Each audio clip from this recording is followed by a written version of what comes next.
And now let us welcome County Executive Angela Alsobrooks. Now, let me tell you about County Executive Angela. I see the hands already. County Executive Angela Alsobrooks. She's my county executive, Prince George's County Executive. Prior to becoming county executive in 2018, she served as the county state's attorney from 2011 to 2018. She's a proud Prince Georgian. I want to give a shout out to her parents who are on the call this morning to say welcome. I know that you are so proud of her. We are so proud of her. We love her dearly. She has hit the ground running, and I'm not going to talk anymore because I want all of you to experience what we experience every single day. My county executive, Angela Alsobrooks. Wow, good morning. Good morning. Thank you so much, Chair Lewis, for that introduction. And good morning to all Marylanders who are on this call and others. This is such an amazing day, day 2 of our Democratic National Convention and day 2 of our breakfast here. And good morning to everyone. And I'm just so grateful to have the opportunity to host this morning's breakfast. I'm excited to be here. This is my 5th National Convention, Democratic National Convention, but I have to say also to President Ferguson, this is all of our first virtual convention together. And so we're celebrating and experiencing something new together. And so I'm really honored to do that. I'd like to thank all those who helped to sponsor this morning's breakfast. And of course, you know, you cannot do that without the help and support of so many. So I want to thank all the sponsors. I want to thank Team Alsobrooks. They are simply amazing. I can't believe you said 2 of these Team Alsobrooks folks are on this call, my mom and dad. I didn't realize they were on the call. So what a wonderful surprise that is to have them on the call as well this morning. And then I'd just like to sincerely thank all of those who've already spoken. This has already been in this morning with Senator Cardin. I want to thank Senator Kaine. I want to thank also Congressman Butterfield, who has spoken. And then I have to say to the baddest woman, really one of the baddest women in Maryland, to our illustrious chair, Yvette Lewis. We are so honored to have you lead us and so very proud. I can't tell you, can you allow me a moment to brag that she lives in Prince George's County? We are so proud of her and so proud of her leadership. She is a woman who exudes intelligence and class. And I'm reminded every time I see her and see that class come forward that you all know she's a professional opera singer who has shared her talents not only here in Baltimore in the opera, but who has also shared it in places like Australia, but thought it not robbery in spite of that to also go into the classrooms and to bring that talent to the youngest among us, our children. And so Yvette, we just are so, so fortunate to have you to lead this party. We thank you so much for it. And we are just so grateful for all that you have done. I also want to say to Senator Ferguson, thank you, sir, for your leadership. What an amazing job you have already done. This morning, I am honored. Also, I want to just mention a person who we could not go forward. I'd be remiss if I did not acknowledge that our Prince George's County family, the Maryland Democratic Party family also has lost a really significant member, and that is Joseph Kitchen, who was a friend to so many of us, fired up, always ready to go. He was a person who served in leadership in the Young Democrats in Prince George's County, as well as the Maryland Young Democrats served in leadership. He's a person who, if anybody knew him, knew he loved and believed so much in the democratic process, and was very vocal, was not shy to speak about what he felt, and really, really held all of us to a high standard. And so we lost him last week, and we have certainly lost a giant. And so we want to acknowledge him and to say that our prayers are with him, with his family, and that we will not forget him. We do appreciate everything he contributed, not only to the Democratic Party, but he was an educator as well. And so we just thank him for all of his contributions, and we'll certainly miss him and remember him. And now, at this time, I have the distinction of also introducing another super bad lady who just happens to be a Prince Georgian. I'd like to introduce to you our mistress of ceremonies for the morning. She is a person who was sworn in January of 2019, but let me tell you, you can't tell it because she is such a fire blazer. She's a woman whose impact has already been felt in the state legislature, in the House of Delegates, and she is who has contributed so much in many issues. On many issues, she's been a leader already, but she's a person who is so well regarded by her fellow delegates that she has also been selected to serve as Assistant Majority Leader under Maryland House Speaker Adrian Jones. And so we're fortunate to have her fighting for Prince George's County, fortunate to have her fighting for Marylanders every day. And so would you please help me to give a huge virtual round of applause this morning to this morning's Mistress of Ceremony, who is my very good friend, Delegate Wanika Fisher. Thank you, County Executive Alsobrooks. It's so good to be with my Maryland family today and to have you as my county executive. So before I begin in doing our program, I want to be efficient and recognize everyone's time, but I also have to take a second to brag about my county executive, Angela Alsobrooks. County Executive Alsobrooks is a lifelong Prince Georgian, and as we celebrate 100 years of women's rights to vote, we know that Black women and women of color aren't celebrating 100 years. And I think everyone on this call needs to take a second to recognize that we have our first female county executive of Prince George's County, and what an accomplishment that truly, truly is, and how proud I am of all the work that County Executive Alsobrooks has done to make our county a better place. As she said earlier, she's a Duke alum, even though we won't hold that against her, but she is a Terp, and that her law degrees from as well from the University of Maryland. We won't hold that against her. So I'm so excited. She's really been such a vision, and I think it shows so much that Angela doesn't just lead, she looks in the rearview mirror and pulls someone along with her. And so I'm just so thankful for her leadership and mentorship. And now I'm gonna send it back to my county executive, two-term state's attorney, someone who brought down crime and has won our county with over 61% of the vote, Miss Angela Alsobrooks. Thank you so much, Wanika. And you know, as I thought about what to say this morning, I have been reflecting so much, like all of you, on everything we have experienced during this pandemic and this social justice movement that has taken place over the last several months. And the words of Dr. Hakeem Prince have really stuck out in my mind, and I wanted to share them with you this morning. He said, as Americans, we share the profound concern of millions of people about the shame and disgrace of inequality and injustice, which make a mockery of the great American idea. He went on to say, in the realm of the spirit, our fathers taught us thousands of years ago that when God created man, he created him as everybody's neighbor. The concept of neighbor is not a geographic term. Dr. Prince reminds us that the concept of neighbor is a moral concept. It means that we have a collective responsibility for the preservation of man's dignity and integrity. And so I wanted to begin this morning with the words of Dr. Hakeem Prince, who as a young rabbi in Berlin confronted the rise of Nazism before immigrating to America in 1937. He represented the Jewish American community at the 1963 March on Washington. And his words, believe it or not, were the last words that were spoken before Dr. Martin Luther King offered his very powerful and famous I Have a Dream speech. Dr. Prince's words were both profound, and I think you probably agree were soul-stirring in 1963. And today in me, they still stand out as so poignant and so stunning that he spoke those words 57 years ago during the height of the civil rights movement, as he stood shoulder to shoulder with Dr. Martin Luther King at a time where so many of our civil rights heroes, including John Lewis, who were at the time attacked with water hoses and who were beaten and also attacked with dogs. And it was Dr. Hakeem Prince who reminded us at that time that the concept of a neighbor was one that again was a moral one. And so what he told us is that, and I believe over the last few years we have seen this, that the moral compass and the strong values of our nation have been compromised by a corrupt and ruthless leader.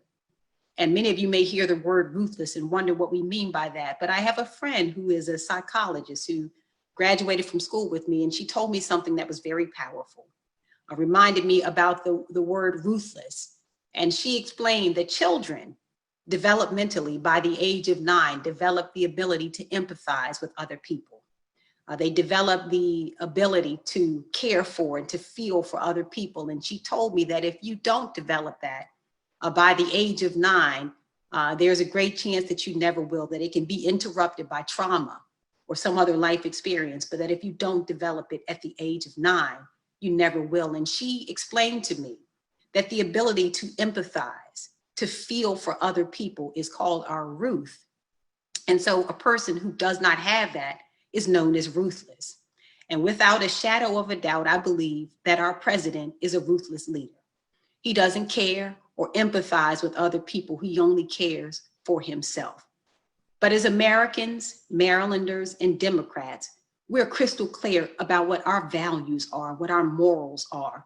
And in November, we will not only lead our nation back to civility, to compassion, and to the principles that our country was founded on, but we will ensure that we place a man and a woman in office who are prepared and capable to lead that way.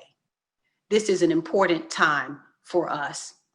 I believe also that this time will be one that will be especially important to us, to remember that we bring back credibility to our great country, because I don't know about you, but I am so proud of our party with a moral compass that is solid, sound, and principled, that we have worked for justice, dignity, and equality for everyone, and nobody represents, no party represents the conscience of America like the Democratic Party. It is the Democratic Party that stood against segregation in America to pass the Civil Rights Act of 1964. We must remember that it was the Democratic Party that has fought to increase wages and restore economic security to the middle class of this country. It is the Democratic Party that has sought to protect voters' rights and to restore our democracy. And at a time like this, when the president of the United States, who is generally very comfortable being untruthful, has had the unmitigated gall to stand flat-footed and tell us that it is his design and his intention to suppress the vote, to block funding to the United States Postal Service, to prevent Americans from participating in the democratic process. But it is Democrats who are standing right now and fighting back for our democratic process. It is the Democratic Party whose compass has pointed true north toward equity and inclusion. And I will never forget that in my lifetime, I have had the opportunity, along with my daughter, through the Democratic Party, to witness the nomination of the first African-American man to be nominated as president, the first woman to be nominated as president, and now the first African-American and Indian woman to be vice president of the United States. I know for all of us, and we heard it also through Senator Ferguson, these have been tough months for so many of us, but I truly believe that as tragic and as difficult as this moment has been for our state and for our nation, it is in fact the one that we've been waiting for. This pandemic has forced us to come back to our core traditional values as a party and as a nation. And let me be very clear. Let all of us be very clear. There are two visions for America that are on the ballot this year. One that believes that we should put children in cages and separate them from their parents, and the other that respects the dignity of all human beings. And I know one other thing. Let me just say this. We can't go backwards. We can't go backwards. As we see right now, the vestiges of our past rearing its ugly head in this country, we can't afford to go backwards. When I have thought about George Floyd and Breonna Taylor, it reminds me so much of my great-grandfather, J.C. James, who was murdered on July 4th of 1956 by a sheriff's deputy in Seneca, South Carolina. J.C. James was a man who was unarmed, who was not even accused of a crime, had committed no crime. Yet that sheriff's deputy pulled the gun out on that roadside on July 4th, 1956, shot him 3 times in his legs and said, "Dance, nigger, dance," before he shot him in his abdomen, killed him, and left him on the side of the road. The folks there in Seneca hosted an inquest at the courthouse 5 days later and determined, as they have determined many years over, that no crime was committed against this man who had committed no crime, who was unarmed, and whose only crime was that he was an African-American man. And so, you know, it is the case that we cannot go backwards. It is time for our party to continue to move forward with an urgency, with a renewed urgency that is committed to governing with the moral compass of the Democratic Party that puts people first and ensures that our children can grow up in a nation that is as good as it's promised. It's the moral compass of the Maryland State Democratic Party, also under the leadership of Speaker of the House, Adrian Jones, and Senate President Bill Ferguson, who has fought courageously for the education of our children, to pass school construction legislation to ensure that all of our children have state-of-the-art facilities in which to learn. They've also taken that fight inside the classroom to pass legislation that would implement the recommendations of the Kirwan Commission to ensure equity across our educational system and to close the opportunity gap that we know exists and has existed for too long.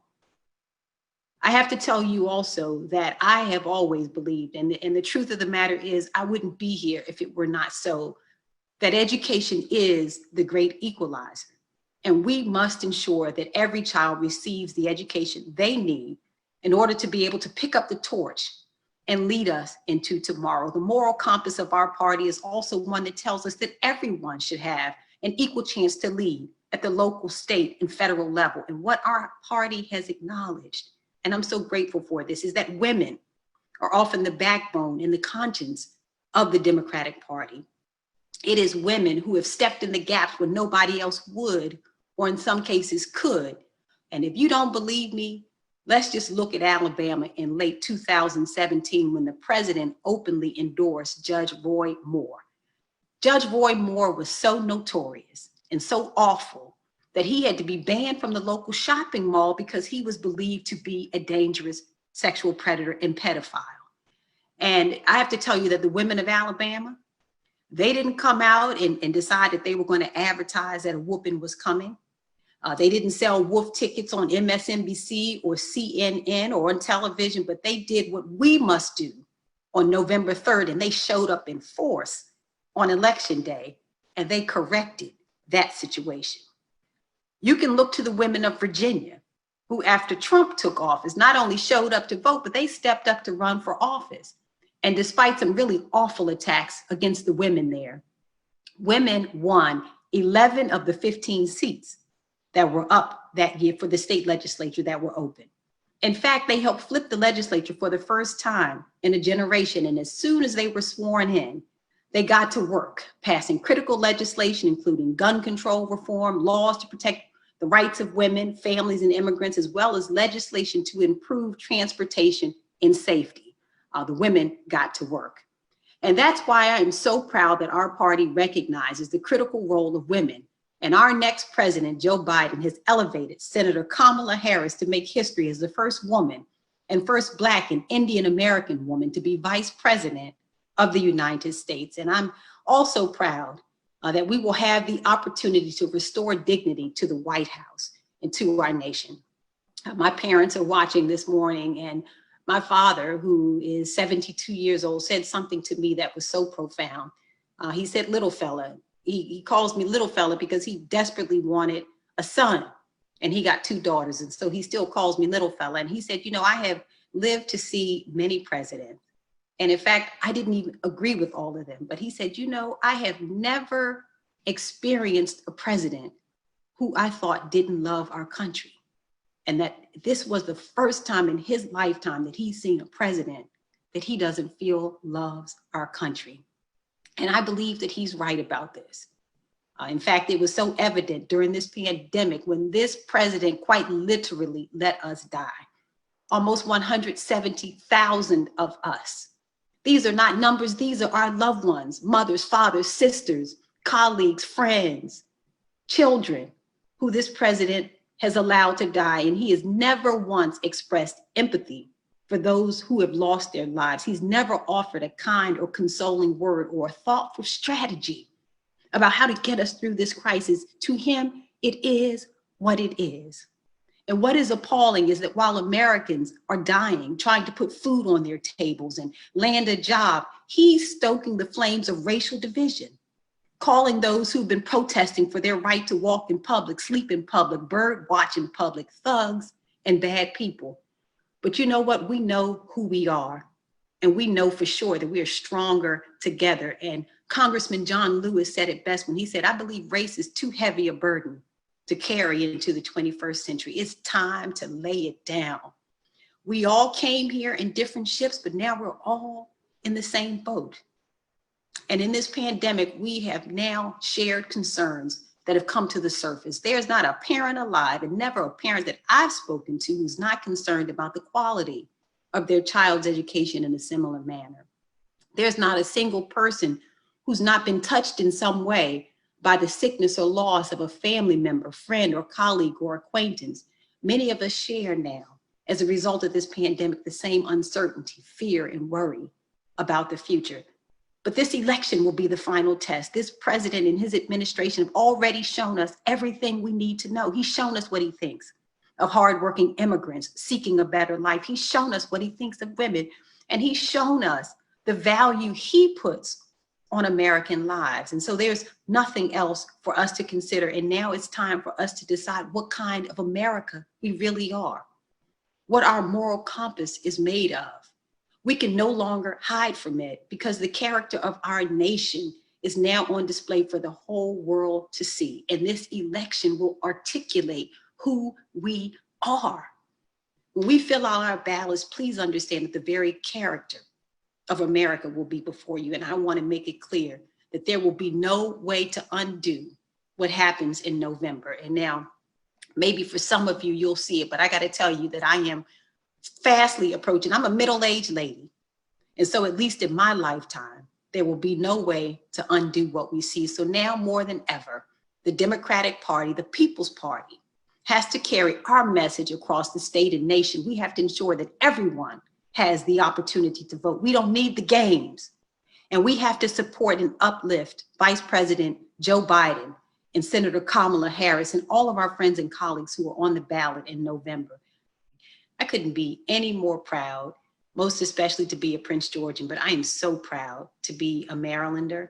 And I just am so honored to be in service with so many of you, especially at a time like this. My parents are on this call today, and it makes me so proud to have them on here as well, who have sacrificed everything they've had to make sure that I would have the opportunity to share the values that they instilled in me as a child, the value that said that every life was important and that it was our duty to make sure before we left this earth, we would give back to it everything that God had given us. And so I have tried to do that.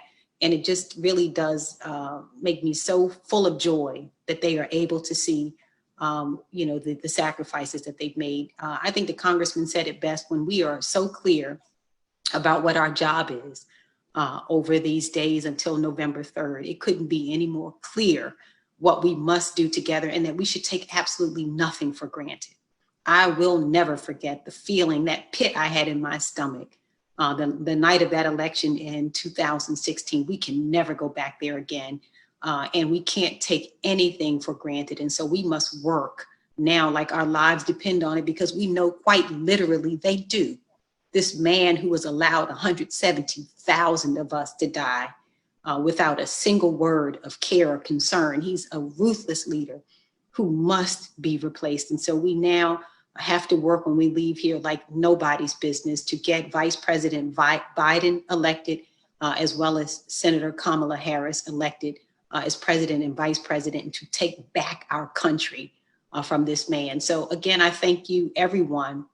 And I want to close and share with you the words of Dr. Prince, who cautioned us 57 years ago when he said that America must not become a nation of onlookers. America must not remain silent. Not merely Black America, but all of America. It must speak up and act, from the president down to everyone, to the humblest of us, and not for the sake of the Black community, but for the sake of the image, the idea, and the aspiration of America itself. Come November, we will not remain silent.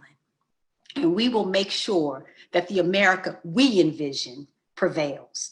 Come November, we have an opportunity to restore our nation's moral compass, or in the words of our future president, Joe Biden, the very soul of our nation.